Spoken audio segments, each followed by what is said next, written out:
Hey, nice to have you with us once again. Financial services company Alexander Forbes recently hosted an event aimed at to enlighten women on better financial planning.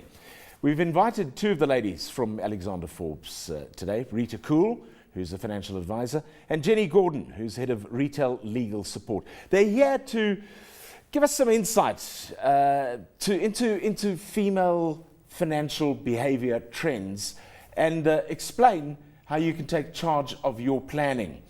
So sit yourself down with a cup of tea and let's find out how females think very differently. And I say this from experience because I was in a financial planning meeting just a few days ago with my wife. And I sat back and listened to what she was saying about her attitudes to investment. And I was thinking about mine. And man, we are...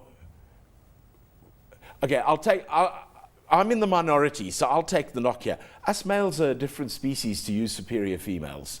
We really are. Well, that's a point of agreement, Jeremy. Oh, okay, I'm glad we're off to a positive start here. But females are very, very different here. As a financial advisor, you obviously deal with men and women. Mm-hmm. There must be different strategies that you've got to adopt between the different species here. You do, because women are going to live longer, so they need to actually save more and more aggressively, and they tend to also move around much more when they're younger. But luckily the good news is that younger women seem to preserve their money these days more. So there are different trends for men and women, but in the long run and overall, everybody should be saving for their retirement, men or women. It is just that women actually need to be a little bit more aggressive with it, otherwise they're not going to make their targets. When you say people should be saving for retirement, we absolutely agree on that point. But the question comes into it, how much? What is there a benchmark? Is there some sort of indicator that we can throw out there? It's depending on your age, actually, and there used to be all kinds of rule of thumbs bandied about, and the targets were, or the required minimums were much less a few years ago, but due to the markets and they haven't done as well and the projections going forward, you should start with contributing. If you're 25, you should be looking at about 16%, slightly, maybe 16.5% if you're a female. If you only start saving at age 50, you need to save 64% of your salary on a monthly basis, which is absolutely impossible. And even with those targets, a lot of companies have pension or provident funds where they contribute 15%. That's average. And if you only save into your company pension or provident fund at 15%, you're definitely not going to make your target. People close to retirement might end up only with 10% of their final salary. If you start at age 25, you might get there maybe 65 or 70% of your final salary, and that's if you say 15%. So all of those targets have been amped up recently. When you look at the profile of a woman, because they have changed, I mean, in the last, and it may sound like a long time, but it actually isn't in the bigger picture. In the last 40 years, yes, there's been a massive change in the role of the female in the home. Correct. I think that if you're talking 40 years ago, I think that we know that historically, women were caregivers, mothers, really looked after the home front. Okay, an extremely important role. Yeah.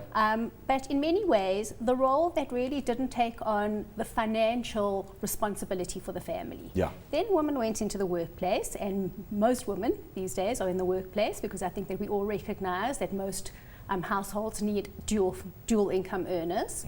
And so what women have done is that they have gone into the workplace, but they've still kept on those traditional roles. So at the end of the day, we're doing it all.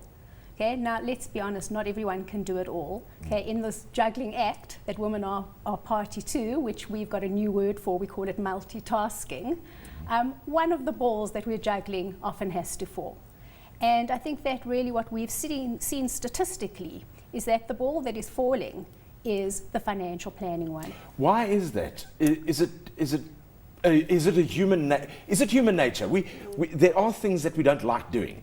Correct. It's almost that we feel that that's a male role. Okay, that traditionally it's been a male role, and so therefore if we do have males in our in our worlds, we generally leave it to them, or not only males, but someone else's role, maybe an employer role. And we think that we're so busy doing other stuff. Something. We're not used to doing that, so let's still leave it to others. And we generally believe that's a very dangerous attitude. But I find that amazing to hear, because the women's attitudes to a lot of things have changed. I mean, women are, and I know I'm generalizing here hugely, so please don't start sending emails to our producer and saying, how can he say things like that? But women's attitude to marriage has changed.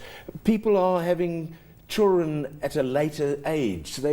Women are defining their careers ahead of their marital status and their becoming a mother and that sort of thing. We're you know very what I mean? good at handling things for today.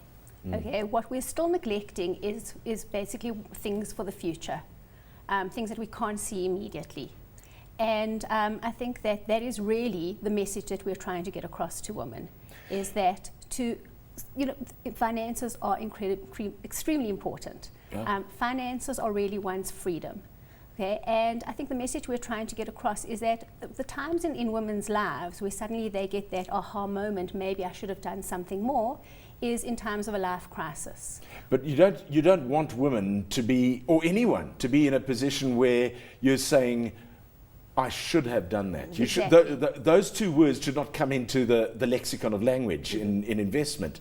What do you find, Rita, because you're at the coalface with females, what do you find is the pushback from females in financial planning? Why is there this tendency to not get involved there?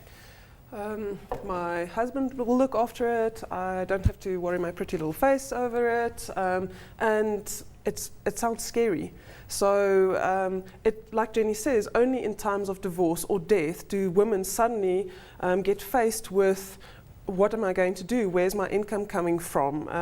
And then they suddenly realize that the husband did not actually look after them as well as they should have, because men are also scared about investing and things like that. It's not all men who are driven and have everything sorted, but it is, you've got so many things to focus on a daily basis, making sure that your children are sorted out, everything like that. Why worry about something? It's human nature. Why worry about something in the future that might or might not happen? I'm never going to get divorced. My husband's never going to die. But I know neither of you are sociologists, but is it a result of a very patriarchal society that we've been raised in, that women take this back foot all of attitude? that, culture has a massive influence, and the way that you might have a second wife or third wife, or in certain religions you take the back seat and you defer to the husband. So all of those things add up to it, and it is also, it's never been a woman's will to take charge. But these days,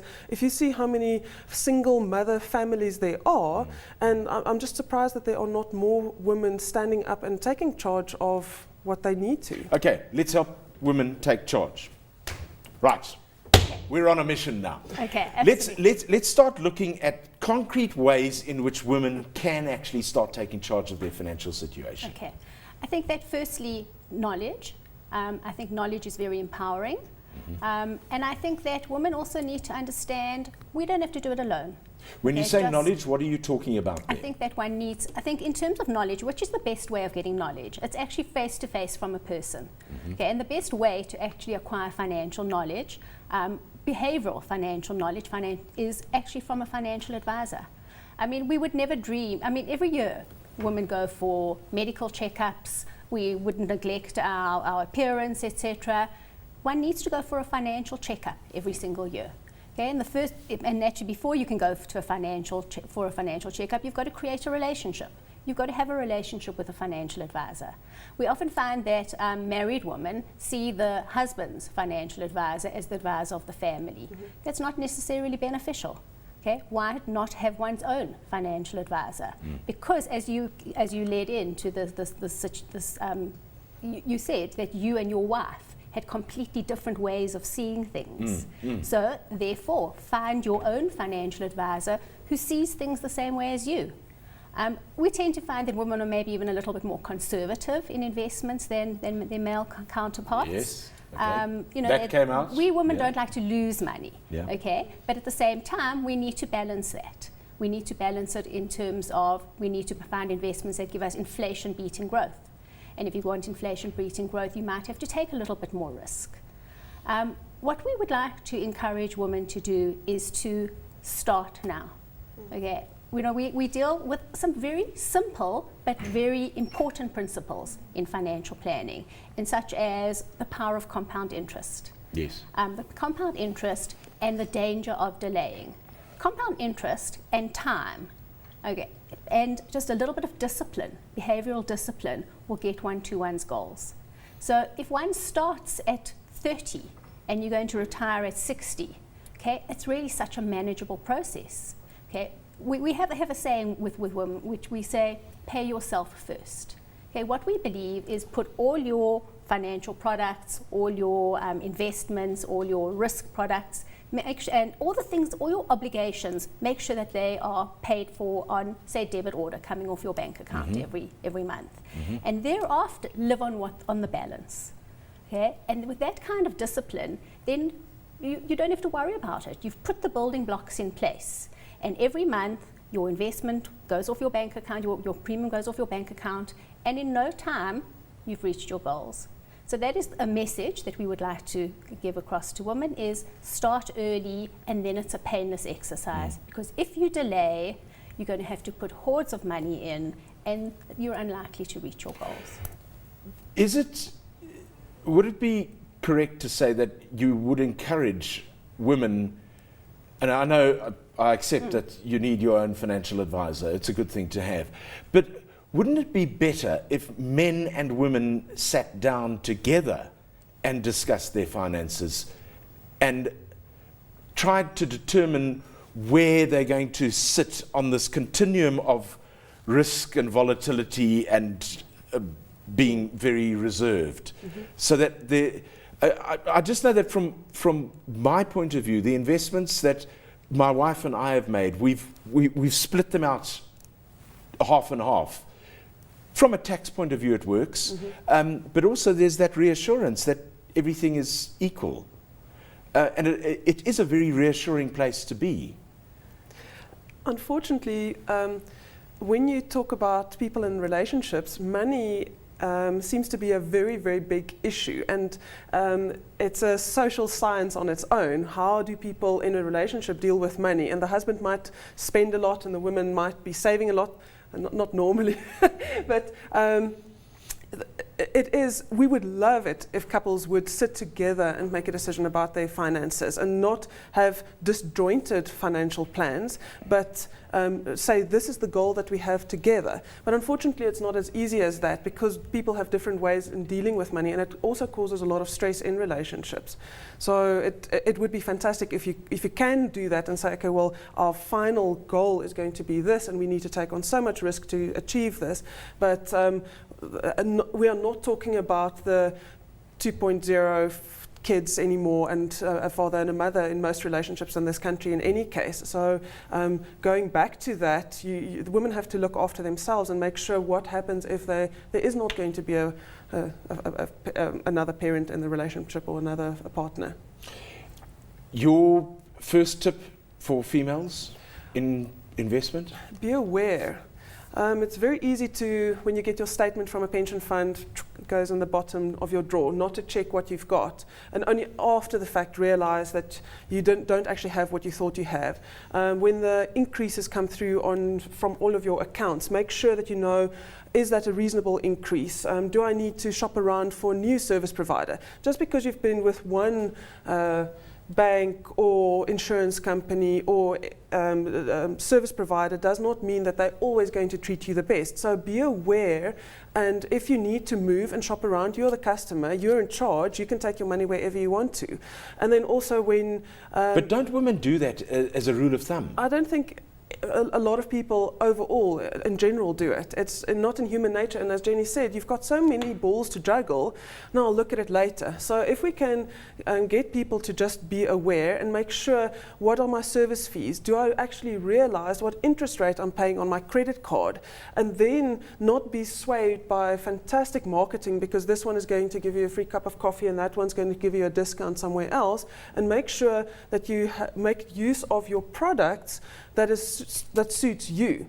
So, and then then you're not going to be suddenly in a situation where your husband has passed away and you go to claim at the insurance company and realize that you were never aware that he wasn't paying that premium anymore because of whatever reason, or you get to a point where you get to the divorce court and your husband say, I don't have anything left because he's been siphoning all the assets into a trust fund on the side. Yesterday, okay, right. Ooh, I knew it was going to be a bit volatile. We're inviting two women into the studio. More with Jenny and Rita after this quick break. Stay tuned.